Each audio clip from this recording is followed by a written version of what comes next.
Hello mga kababayan. So guys, narinig naman natin na matapos na tinanggal itong si Vice President Sara Duterte at ang lahat ng past presidents ng ating bansa bilang mga miyembro ng National Security Council ay nagdemand agad, naglabas na kanyang press release itong si Sara at nagde-demand na within 24 hours ipaliwanag daw sa kanya ang legal basis kung bakit siya natanggal bilang miyembro ng National Security Council. So guys, kung mapapanood to ni Sara Duterte, etong vlog ni Attorney Rene Bueno ng Law and Beyond, mapapatunayan niya na siya ay naturingang abogada pero hindi niya alam ang batas. Kasi sabi nga ni Attorney Bueno, kung abogada ka, hindi mo na kailangang magtanong pa sa iba. Dapat alam mo daw na ang legal basis na bakit natanggal etong Vice President na si Sara at ang lahat ng past president ng ating bansa bilang miyembro ng National Security Council ay dahil sa inherent o implied powers ng ating presidente. Ibig sabihin, ang ating presidente may mga kapangyarihan na kahit na hindi nakalagay sa batas, ay dahil siya yung presidente, kumbaga man nasa attributes na niya o kumbaga man nasa katauhan na niya bilang presidente yung mga kapangyarihan na yon. Isa na nga dito daw ang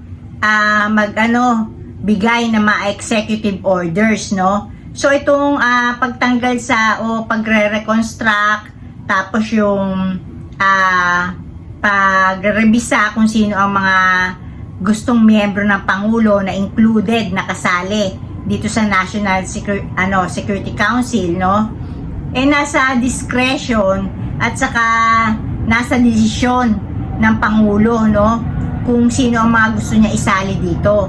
At sabi pa ni Attorney Bueno, wala daw obligasyon ang presidente, kahit hindi pa si PBBM yan at kahit hindi pa si Sara Duterte yan, kahit iba pang mga presidente natin yan, sa 2028 iba na rin yung presidente natin at vice president, walang obligasyon daw ang ating presidente na isama o i-include ang vice president bilang miyembro ng National Security Council. So guys, eto, merong mga lawyers na kamping-kampi kay Sara. Si Sal Panelo, Harry Roque, tapos etong ang alam ko pati si Marcoleta. Alam ko abogado rin yan na kamping-kampi makasara yan. So, 'di ba, kumbaga man one call away lang ang mga yan, pwede niyan tinanong kung di niya alam. Pero ang sabi na naman ni Attorney Bueno bilang abogada o abogado, dapat alam mo na yan na hindi ka pwedeng masabing lawyer kung hindi mo yan alam. Kasi ang matatawag daw sa iyo kamote. Kasi daw yung na yan, inherent powers ng ating presidente. Mga first year pa lang sa law, pinag-aaralan na kasi daw ini-include yan sa mga midterm exams, final exams. O bakit hindi alam ng ating Vice President na gano'n naman pala, na ito pala ay parte ng inherent o implied powers ng ating presidente. 'Di ba dapat pag Vice President ka, kahit paano naman, kahit abogado ka, hindi ka abogado, kumbaga man magbabasa-basa ka rin naman ng Philippine Constitution, 'di ba? Para alam mo yung mga batas natin. So, kumbaga man hindi porket nakatapos ka na nag-aral ng pagiging abogado, hindi mo na pag-aaralan o re-reviewin pa.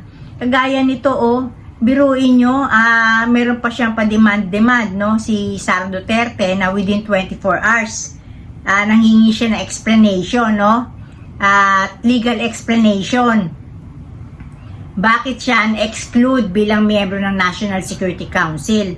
Samantalang ang tagal na natin hinihintay yung explanation niya kung saan niya dinala yung confidential funds ng Office of the Vice President at saka yung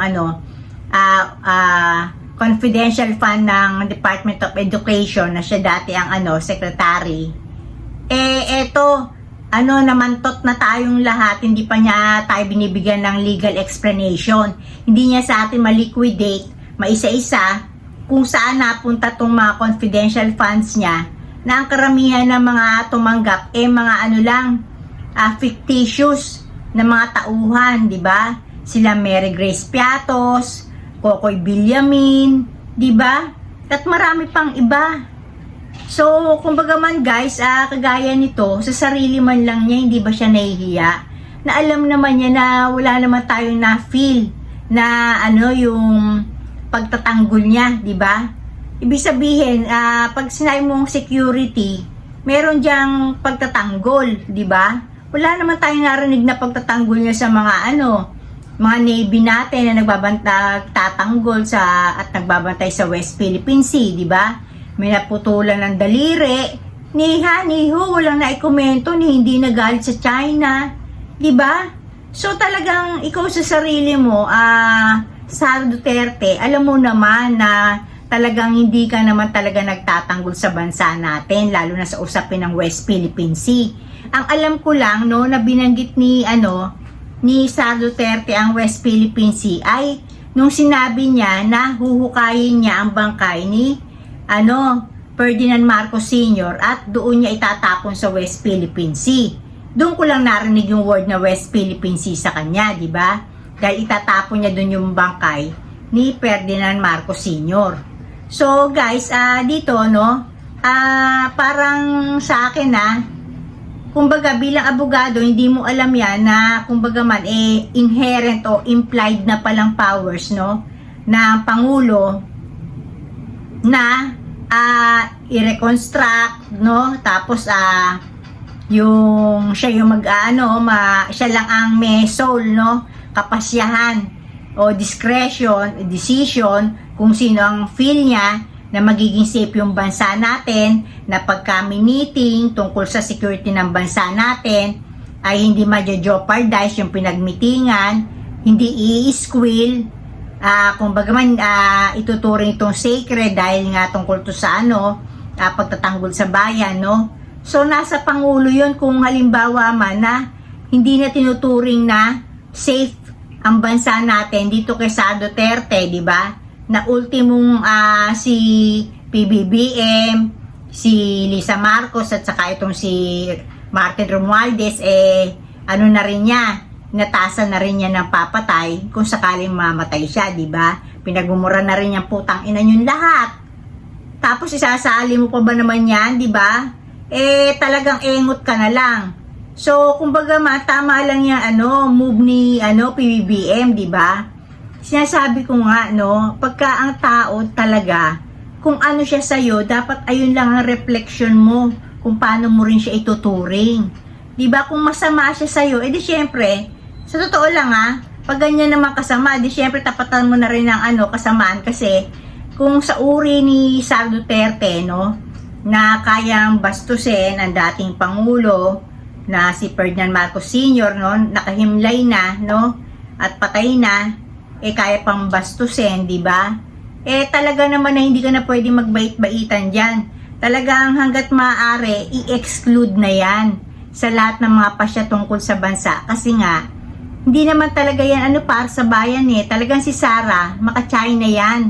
Kaya nga hindi nagko-komento yan ng kahit na may naputulan na kamay dun sa mga Marines natin, yung mga nagtatanggol sa West Philippine Sea. Kasi nga, ayaw niya ma-offend ang China kasi eventually sa tingin ko, baka ponduhan pa ng China ang kandidatura niya sa 2028 election. Kaya ayaw niya magsalita ng against dito. Kasi isa to, baka pinakamalaking contributor, donor, ang China sa kandidatura nitong si Sara sa 2028. Kasi kung hindi ganon, dapat bilang Vice President, talagang yung antalas naman talaga ng dila ni Sara, di ba? Nababastos nga niya yung dating Pangulo Namumura nga niya itong si President PBBM ng putang ina yung lahat 'Di ba? Bakit hindi niya gamitin sa China pagka inaaway tayo ng China sa usapin ng West Philippine Sea? Mas dapat ang awayin niya at yung talas ng dila niya gamitin niya sa China. Pero wala eh. So hindi tayo feel na secure, 'di ba? Hindi siya sa atin, hindi makabansa natin si Sara. So tama lang 'yun talaga ang desisyon ni PBBM na alisin na siya, wala siyang silbi bilang miyembro ng National Security Council. Tapos, isa pa rin to, no? Yung si Digong. Siyempre, maka-China yan. Etong si Erap. Tapos, etong si Gloria, di ba? Si Gloria na mother ng coup d'etat yan. Kumbaga man sabihin mo na legal naman na talagang pinatalsik natin si Estrada, di ba? Pero, hindi coup d'etat yung pangaagaw talaga ng presidency kasi talagang marami naniniwala na kung hindi dahil sa Hello Garci ni Arroyo talagang ang nanalo talaga si FPJ, di ba? Kaya nga lang dahil sa Hello Garci tapos yung madaling araw ng pumukpok tong si Jose de Venecia na ang nanalo na si Gloria, siya na nanalo, di ba? Hanggang sa namatay na si Ferdinand Marcos, Fernando Po Jr., di ba? So, ito yung mga kumbaga ganid sa kapangyarihan, no, na pwedeng maibenta ang mga bansa natin, no, makuha lang yung kapangyarihan na gusto nila, di ba? So, ayun lang guys, no, at mabuti na lang natanggal na si Vice President Sara Duterte at lahat ng past presidents, no, na maging miyembro ng National Security Council. So, dito na ako guys, and blessings everyone. Bye!